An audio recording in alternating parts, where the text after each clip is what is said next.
The OnePlus 15 has got to be my favorite Android phone. It does everything right and then some. I've been using the OnePlus 15 for around 3 weeks now, and here are my honest thoughts. First of all, the cameras. Now, to be honest, when I first heard that OnePlus is no longer with Hasselblad, I got a little worried.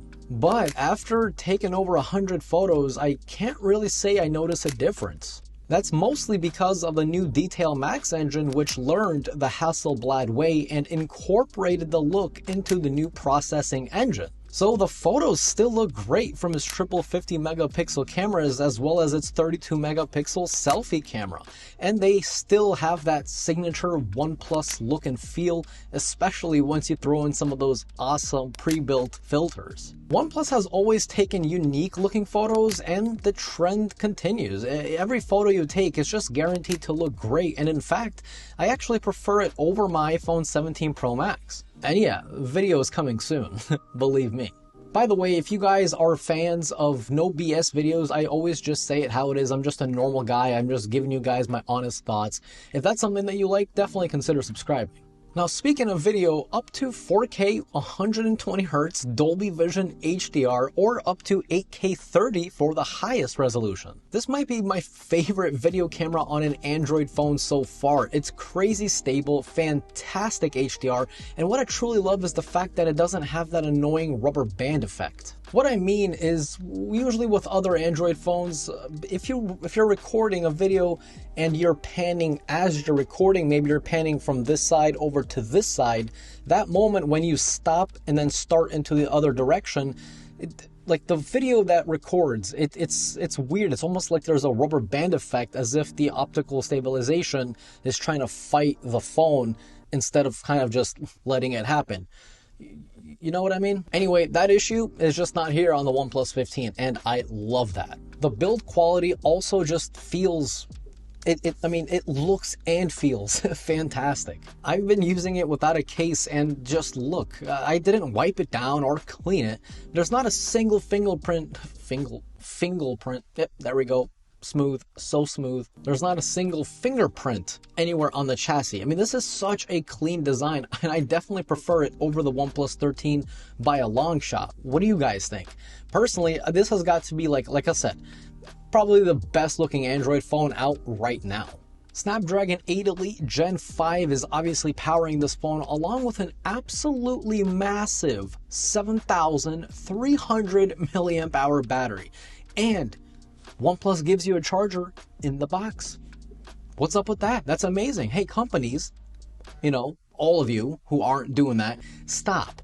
Put chargers in the box. Give us a little more for our money instead of taking things away and having us pay more.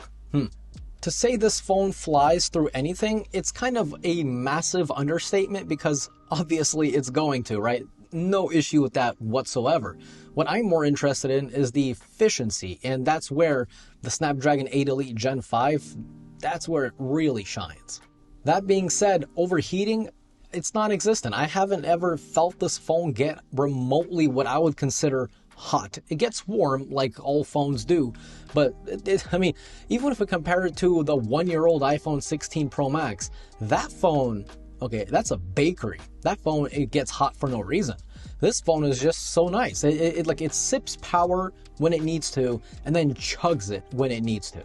Now, of course, that massive 7,300 milliamp hour battery, that's the real star of the show in my opinion, because let's take a look at the competition we have here in the US. iPhone 17 Pro Max, 8.7 millimeters thick, 5,088 milliamp hour battery. What about the S25 Ultra? It's a little thinner, 8.2 millimeters and 5,000 milliamp hour battery. And what about the new Pixel 10 Pro XL? Well, it's a little bit thicker, 8.5 millimeters and 5,200 milliamp hour battery. So as you can tell, if you want a bigger battery, you have to make the phone thicker, right? Logically.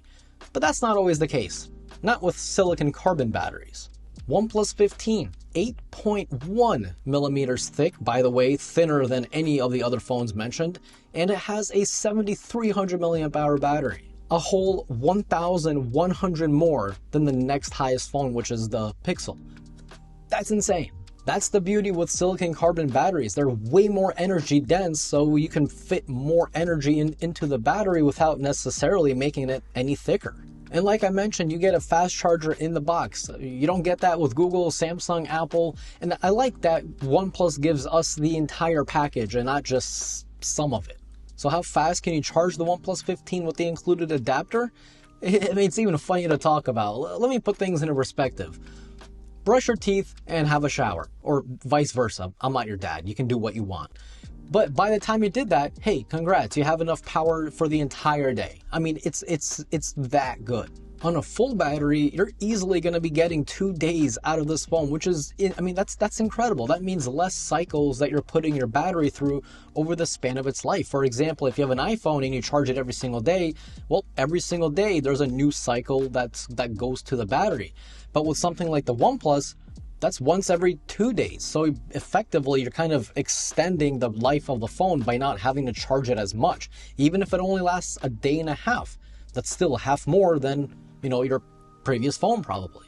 During my 3 weeks with the phone, I did notice something, and it's just that the OnePlus 15 feels so much more smooth than any other Android phone. And I couldn't really understand why, but then I realized. But first, say hello to the beautiful 6.8-inch, 1.5K, 165 Hz display. This display is the definition of smooth like butter. No other display I've used tops this, hands down. I mean, watching movies, binging YouTube, the experience is simply peak. But that smooth display, that's only part of the answer as to why this phone just feels extra smooth. The other half is because this phone apparently is using the fastest RAM that's out in any phone right now. It's using the all-new LPDDR5X Ultra Plus RAM running at 10,667 megabits per second.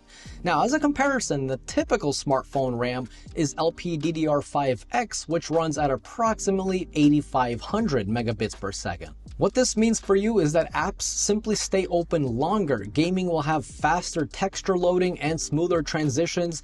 Faster RAM also ties directly to how well and fast the camera performs, especially with HDR stacking, and obviously AI. But there's also a third reason why this phone just feels extra smooth. It has 3 chips inside. There's 3 chips, and one of those chips is this is funny. One of those chips, its sole responsibility is just touch responsiveness. OnePlus has a chip dedicated to literally just making the phone extra smooth. It works. It freaking works. 165 Hz display, the fastest RAM in the world, apparently, when it comes to phones, and the third chip that makes it smooth. Those 3 things in total, when you're using this phone, oh my God. I know it sounds like I'm glazing OnePlus right now, and you know what? Maybe I am. I don't know. I mean, what else am I supposed to do if I like the phone? So, I don't know. All I can say is definitely keep an eye out on the comparison videos. I'll be comparing this to the Nubia Z80 Ultra, also recently came out. The Pixel 10 Pro XL, the S25 Ultra, the S26 Ultra, the iPhone 17 Pro Max, and I'll try to dig up some of my older phones and see maybe I can make a video out of that as well. So what do you guys think of the OnePlus 15? Let me know down below in the comments. And if you enjoyed today's video, definitely click that like button. And if you're new here and you like these styles of videos, okay, hey, don't be shy, subscribe, please. That's it. This was Mark from Mark's Tech. Adios.